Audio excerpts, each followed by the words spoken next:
ಗ್ರಾಮ ಆಡಳಿತಾಧಿಕಾರಿಯೊಬ್ಬರು red hand ಆಗಿ ಲಂಚ ಸ್ವೀಕರಿಸುತ್ತಿದ್ದ ವಿಡಿಯೋ ಕುರಿತು ಫೋರ್ಟ್ ಸಿಟಿ ವರದಿ ಮಾಡಿದ ಬೆನ್ನಲ್ಲೇ ಭ್ರಷ್ಟ ಅಧಿಕಾರಿಯನ್ನ ಅಮಾನತು ಮಾಡಿ ಚಿತ್ರದುರ್ಗದ ಡಿಸಿ ಆದೇಶ ಮಾಡಿದ್ದಾರೆ.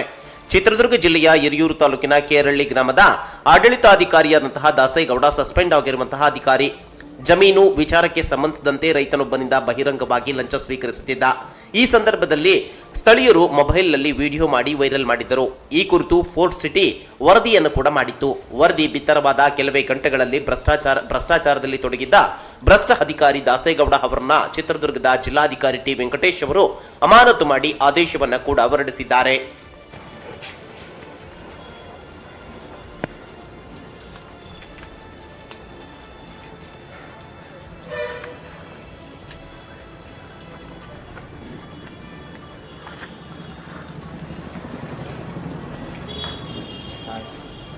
ಇಲ್ಲ, ನನಗೆ ಉಳಿಯೋದೇ ನನಗೆ 500-600.